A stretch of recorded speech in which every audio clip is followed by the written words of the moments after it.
Holding पर ले कथो फिर आ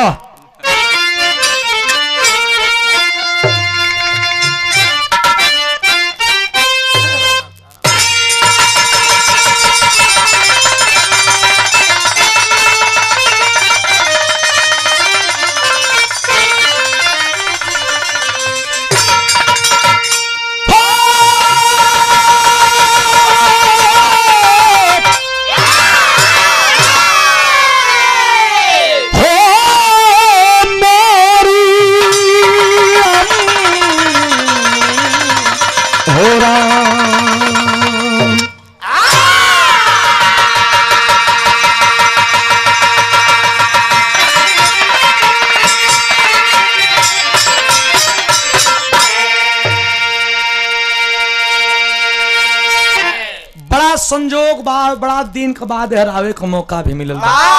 बहुत दिन हो गई, हमें लगा था 2-4 महीना हो गई, 5 महीना। तो लोग भेटाइल बड़न। बात तो सही बा कि कलाकार रोज जगत बड़न, लेकिन हमन कई दिनचर्या हो गई बा और लोग हमन का मांगे के आइल बानी जा कि रोज जगह ही के बा और रोज नरिया ही के बा, न ढेर निक गाओ न राजा के दरबार में खींच के ले जाई। उतने पमन टनले ही जा का भैया। हमन से बड़ा निशाचर दुनिया में कोई बा हो नहीं। निशाचर वो कैसे हो? निशाचर का मतलब नहीं, निशाचर मतलब निशा माने रात होला, अक्षर में चलने वाला, रात में चलने वाला कोई निशाचर कहते हैं। हालांकि वही में बड़ बड़ निशाचर तो हम लोग से क्यों। आइए विराह में 4 लाइन भूमिका का भाव सुनिएगा। क्या मास्टर?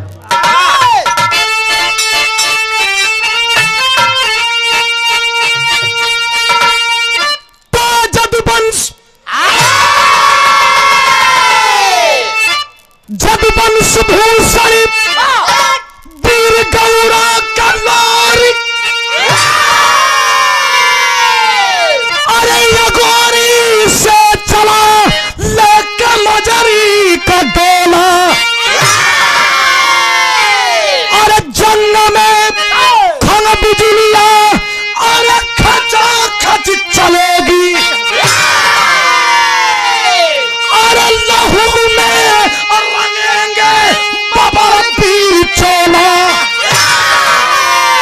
हो ताकत अगर बाजुओं में तेरे, अरे राजा मोलागिरी आके पंजा मिलाने, अरे जब वंश का हंस ललकारता अगोरी से मजरी का डोला उठा ली।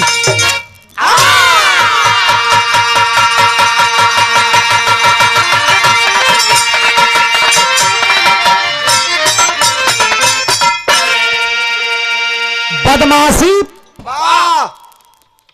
जब अपने चरम सीमा पर होला तक केहू न केहू के शांत करोला मिल जाला।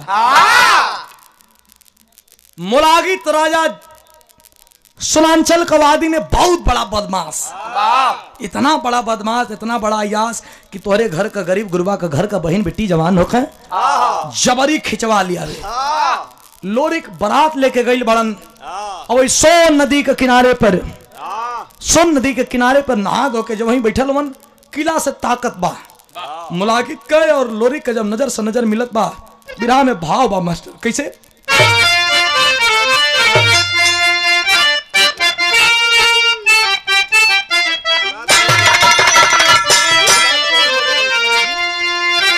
बीरन के पत्ती लिखल गई। कैसे?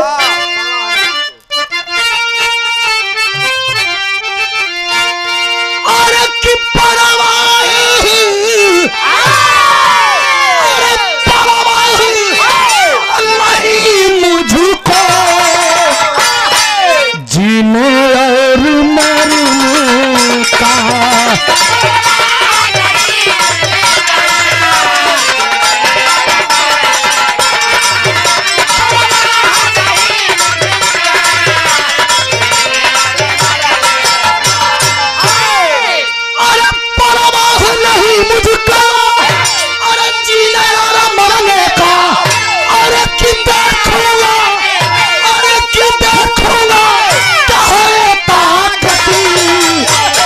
तुझ बल में कमी का।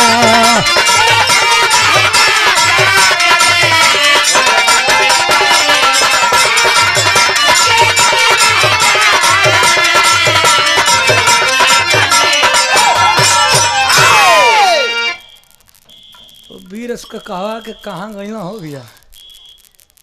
तेल डलवावे गाड़ी में, हैं तेल डलवावे गाड़ी में गइला। हाँ वो तो वीर इसका दिखाते हैं कि और रोड हवा पर लौकना है भाई, मैं देखना कि वीर इसका आगे आगे लगा के निकाल गई ना। छोड़ दो बाण, हाँ बाण छोड़ दो, छोड़ दई। हाँ लहक जा। ए भैया इतना पंच परमेश्वर बैठल हुआ, मुलागित लोरी को मारने के लिए लगा रणनीति तैयार करने, और तैयार कर लगा लोरी के मारे बदे वीर के भेजलस पहिल का वीर रंपा भाट। आज भेजले बात बिरहा में तरज बा मास्टर कैसे।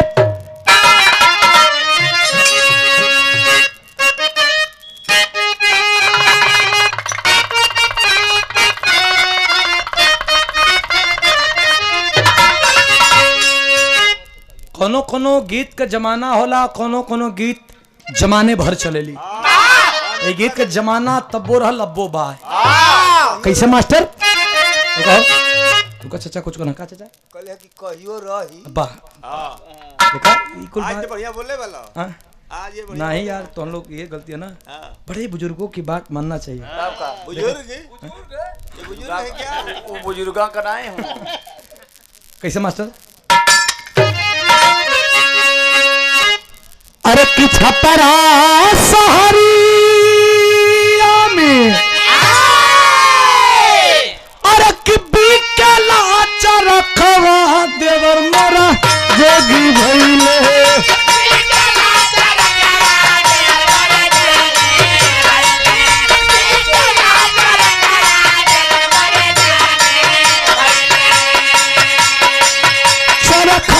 मंगाईबा लहरेदार देवर मोरा जोगी हो भइले।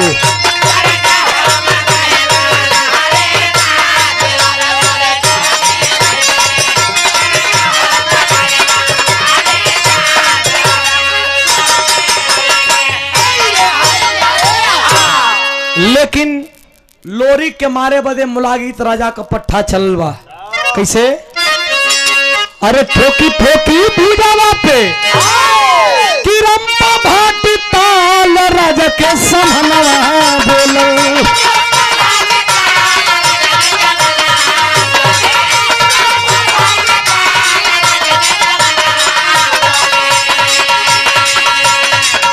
लोरी कके खींची ले बैठाल राजा के समहनवा बोलो।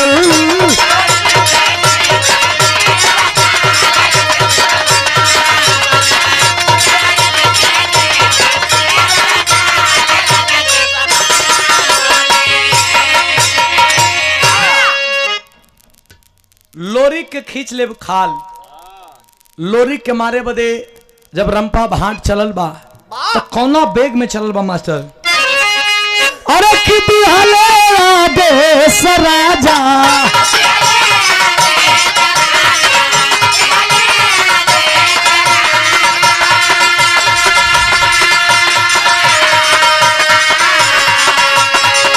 भाटवा कलाई काजा।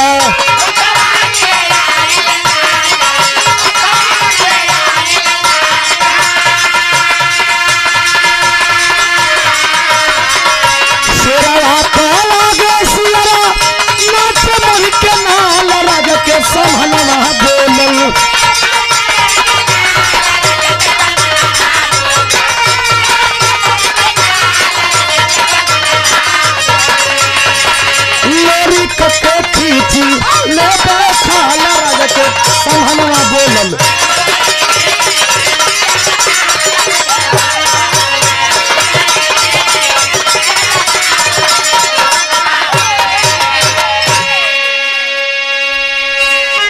खींचा ताव मत भर हम गेयर नंबर 2 लगैले। हां तो चालू करावला ना हो तो गेयर नंबर 2 लगा के गावल जाला।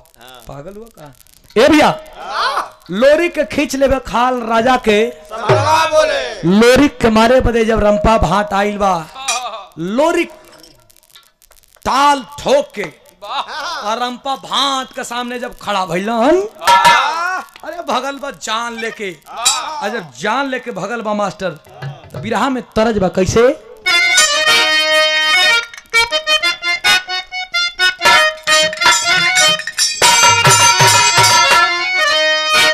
अरे गोरिया दिन भर कई के कटी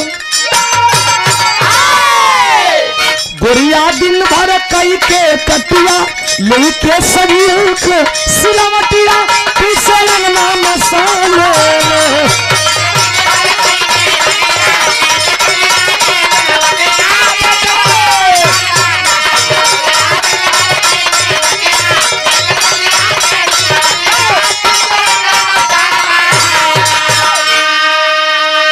लेकिन रंपा को करेजा पर जब लोरी चढ़ल तब भयल का मास्टर अरे रंपा भागल लेके जानू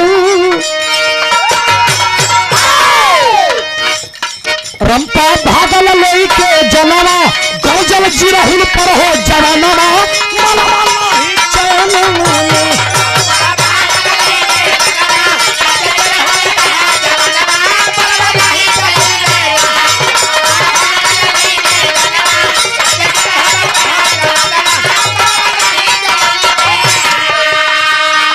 जाके कहलस लोरी का बखान करे लागल मुलागित के सामने अरे मुलागित राजा मारने के लिए भेजे थे हमें लोरी को पता है कि लोरी कैसा है बहुत बड़ा पहलवान क्या कह रहा है अरे महाबल बलशाली है लोरी की अरे जिद करो ना राजनी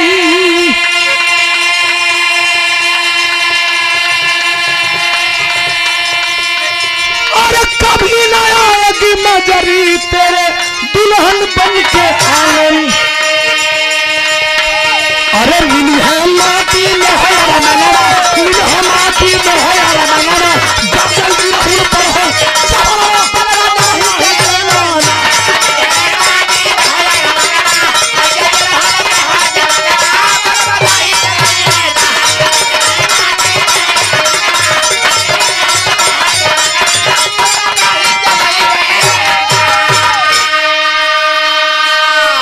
ए भैया लोरी का बखान करे लगा लोरी का बखान सुन के याग बबूला हो गया मुलागित राजा क्या बात करते हो इतना बड़ा पहलवान है बहुत बड़ा पहलवान है भेजा हाथी को अरे हाथी के लोरकाइन में लिखल गई बा कि हाथी का गर्दन खाली एक झटका लगल मास्टर एक झटका में और हाथी का गर्दन और धड़ अलग जब मरले बनन खान बिजुलिया से लोरी तो कैसे मरला माना टेरिक भाव मास्टर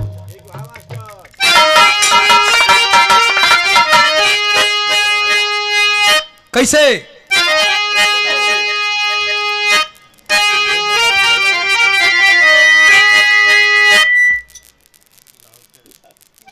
जमाना कोनो रही जमाना कोनो रही विधा एक ऐसन विधा हो जो ने विधा में इकुल सुने के मिलेला कैसे मास्टर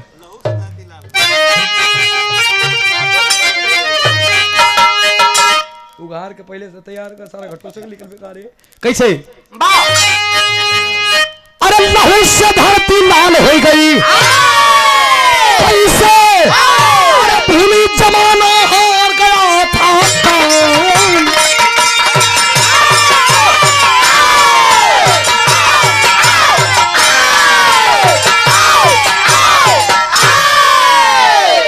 कैसे भूली जमाना हार गया था काल लहू से धरती लाल हो गई अबे लाशों के रण में ढेरी बुला गिरी भैया हो इतना पंच परमेश्वर बैठल हुआ जब गर्दन कट गया करना हाथी का लाचार विवश होकर के मुलागित राजा अपने भांजा को बुलवाया जो भांजा अमरत्व का वरदान प्राप्त कर चुका था उस भांजे को बुलाया। भांजा जब ही तैयार हो रहा था, कौलसिया नाम की औरत हाथ पकड़ ली, कहाँ जा रहे हैं? कहना लोरी के मारे जाते। कहना लोरी के विषय में जान जा के लोरी के होत ओकर बात जाया का कर मास्टर बिरहा में तरज हमारे गुरु जी का बिरहा का कैसे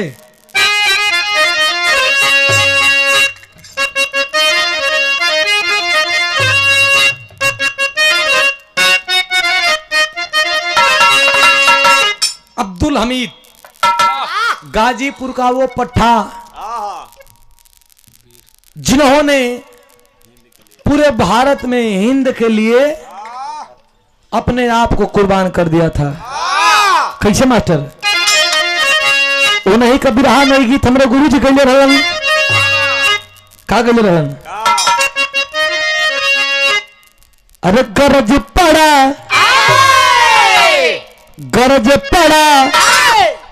अरे गाजीपुर का गदेला गरज पड़ा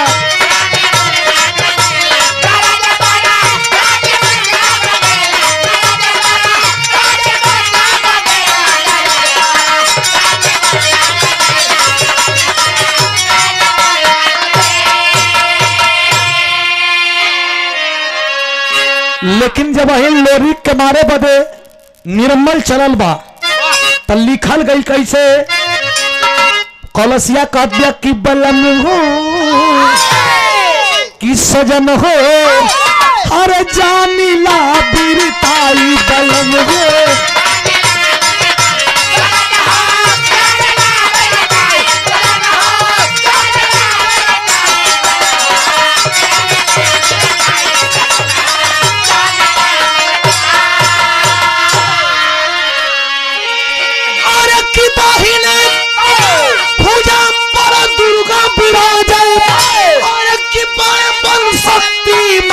सजन हो जानीला बीरताई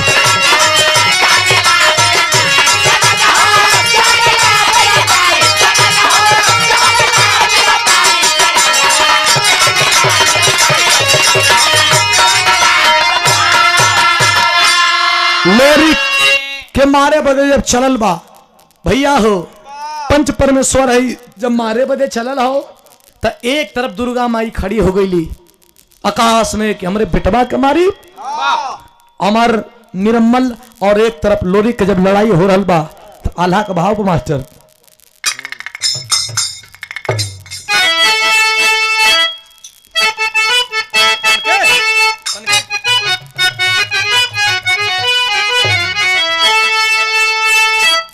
अरे की भूजा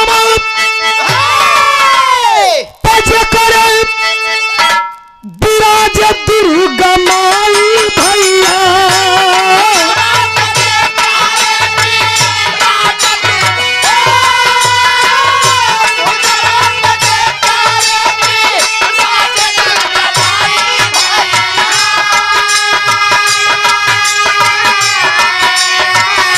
फुलवा के पीठ समरिया में खखा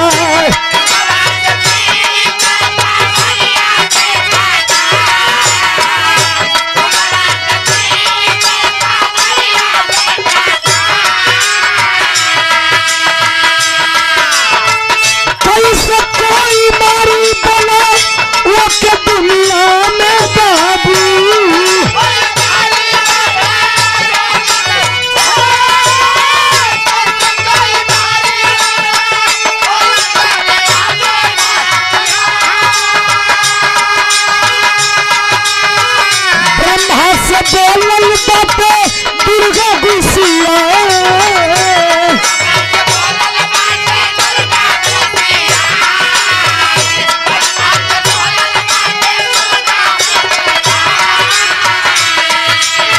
निर्मल के मऊतिया के काटे यही घरिया भैया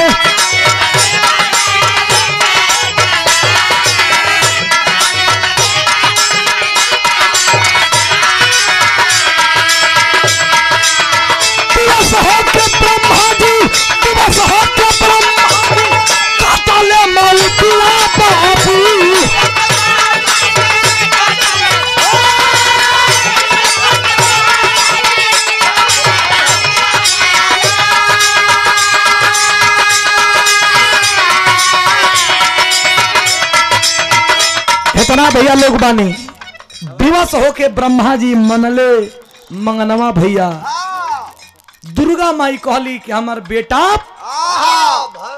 हमार भगत कया जान तोहरी हाथ में बा। आखिरकार नमवा ए भाई नमो बोलो हो। संतोष यादव हमरे गर्जीवन जी के द्वारा पुरस्कार देवल गेल बा। कोट कोट प्रणाम सब बहन के था उचित प्रणाम पहुंचे। आशीर्वाद की कामना ताज जिंदगी रही। तो ऐसा लगा दिल बनी जानो कि और कदमी नहीं खनोकत भैया हो। सब बहन के था उचित प्रणाम बा। आखिरकार दुर्गा जी अली निरम्मल में और लोरिक की लड़ाई में निरम्मल का गर्दन बार बार काटा बार बार सट जा। दुर्गा जी अमृत तो कपाती फरवा के अली और अपने भक्त से कहली कि बेटा आप गर्दन काट अब कोनो दिक्कत। गर्दन काट के जब वहीं चल रहा है खटिया विशाल है कहाँ गर्दन काटा खटिया विशाल है कैसे मास्टर जब गर्दन कटला है तो भयल का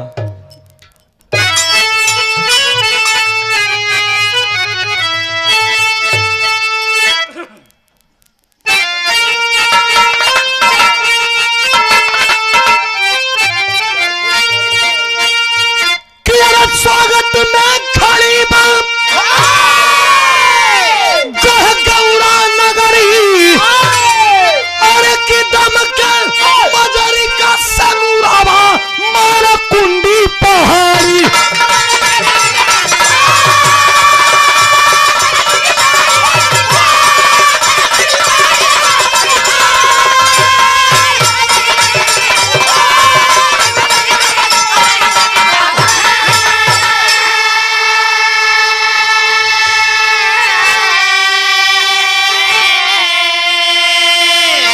लेके और जो वही अपने धर्म को पत्नी बना करके धर्म पत्नी के धर्म पत्नी के अर्धांगिनी के जो वही लेके चलना लोरी काली मंजरी के हमके कोनो निशानी दे दा प्यार का कोनो निशानी दे दा। बड़ा सा सिला रहल पत्थर रहल मारकुंडी पहाड़ी सोनभद्र में जोन परेला अपने जोन स्पेशल तलवार रहल जोने तलवार का नाम रहल खांड बिजुलिया। वही तलवार से मरला हम एक बरी में 2 फाट हो गई। सिंदूर चढ़ा के जो वही मंजरी जाए लगली तब तक कलसिया आ करके आंचल फैला करके कुछ कहत बा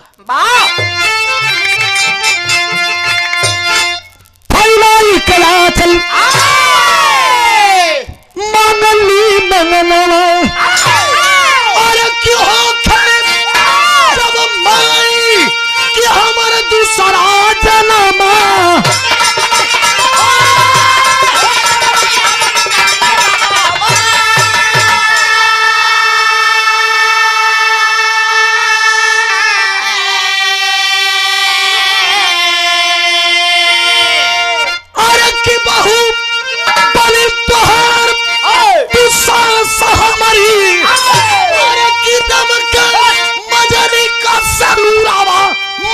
कुंडी पहाड़ी।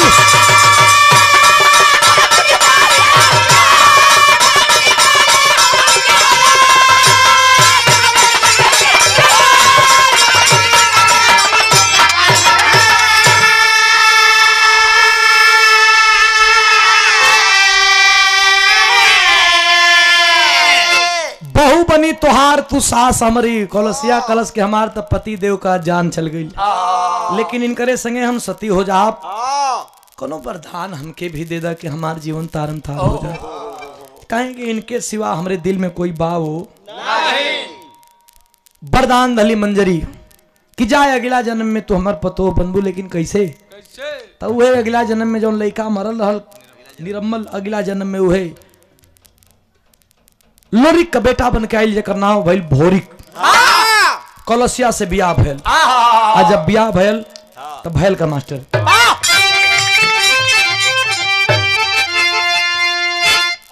डर नहीं खे हमें डर बा के 5 बना तो कौना तो खड़ी बुलवा देबो भाई भैया। गुरु बिहारी दुर्गा श्री राम